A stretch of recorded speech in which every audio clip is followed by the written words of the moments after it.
Ah, c'est une bonne idée, ça, j'aime bien. Bonne question, c'est vrai ça, man. Moi-même, j'avais pas remarqué.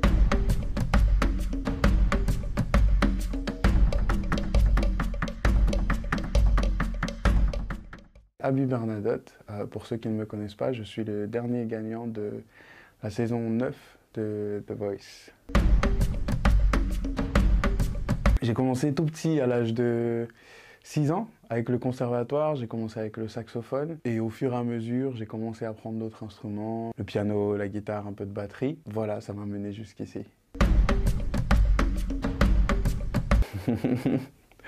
C'est une bonne question. Moi-même, je sais pas. Il doit y avoir plein de raisons. C'est peut-être que j'ai été le dernier de la famille. Quand on est le dernier de la famille, on a moins confiance en soi. J'ai tendance à minimiser ce que je fais ou à me dénigrer. C'est pas toujours une bonne chose, mais quelque part, je me dis que ça me permet de progresser dans la mesure où je veux toujours aller plus loin et m'améliorer encore plus.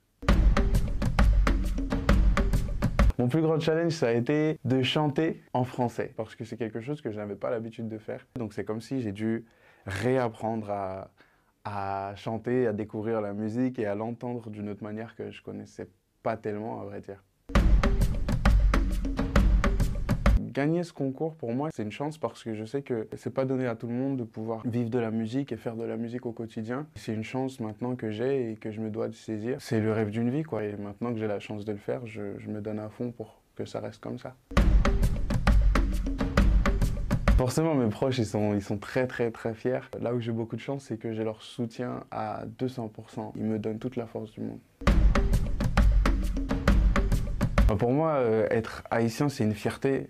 C'est une fierté de représenter le pays parce que ce que je trouve malheureux et ce qui est très souvent le cas, c'est qu'on représente Haïti comme un pays pauvre, comme un pays qui n'a pas de patrimoine culturel, alors que c'est tout l'inverse. C'est une chance de pouvoir représenter une image positive du pays. Être haïtien, c'est une fierté avant toute autre chose.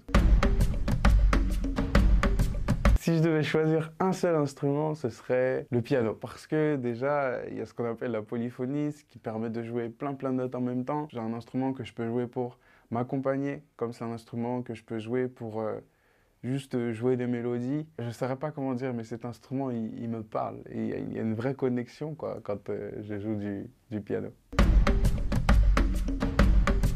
Je m'y attendais pas, à vrai dire. Elle est arrivée un petit peu comme ça. C'était un jour où j'ai reçu un coup de fil de la directrice du label Mercury, donc Natasha Krantz. Est-ce que ça te dirait de faire la prochaine chanson pour le prochain Disney qui sort? Forcément, ma réponse ça a été oui. C'est arrivé un petit peu comme ça, par hasard, du moins pour moi. C'est une chance incroyable quand même. Mes rêves en l'avenir, mais je reviens plus fort. Ça a été suite au concours. En fait, c'est ma chance. Pour moi, ça retrace un petit peu le début de mon parcours en tant qu'artiste à part entière. C'est vrai que dans The Voice, j'étais juste interprète et là, je deviens petit à petit un artiste à part entière et je fais mon chemin pour l'être. C'est ma chance, cette EP, ça a été le début de ce parcours. Donc on a beaucoup travaillé, écrit, composé. On a essayé plein de chansons, plein d'univers. C'est ma chance, c'est un petit peu un résultat de tout ça, quoi.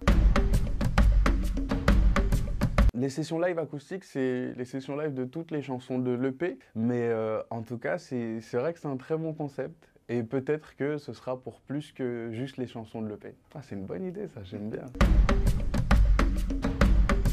Ce qui est sûr pour 2021, c'est que je continue à travailler dur, que ce soit au niveau des sonorités, que ce soit au niveau vocal, que ce soit au niveau des paroles, parce que j'essaye de mettre un maximum de moi dans les chansons, et plus je mets de moi, plus ça me ressemble et plus ce sera authentique. Et j'espère que le public le ressentira et qu'il y verra toute la sincérité que j'ai mise, quoi. C'est vrai que j'ai du mal avec le mot fan, pour être honnête. Je dirais les gens qui me suivent et qui croient en moi, merci. Parce que c'est quelque chose qui me pousse, en fait, tout simplement, au quotidien, à croire en moi. Et quand j'ai tendance à avoir envie de baisser les bras ou à ne pas croire en ce que je peux faire, ben, je pense que je me rappelle qu'il y a des gens qui croient en moi et qui me poussent à avancer et qui me poussent à aller plus loin. Donc merci, je vous aime.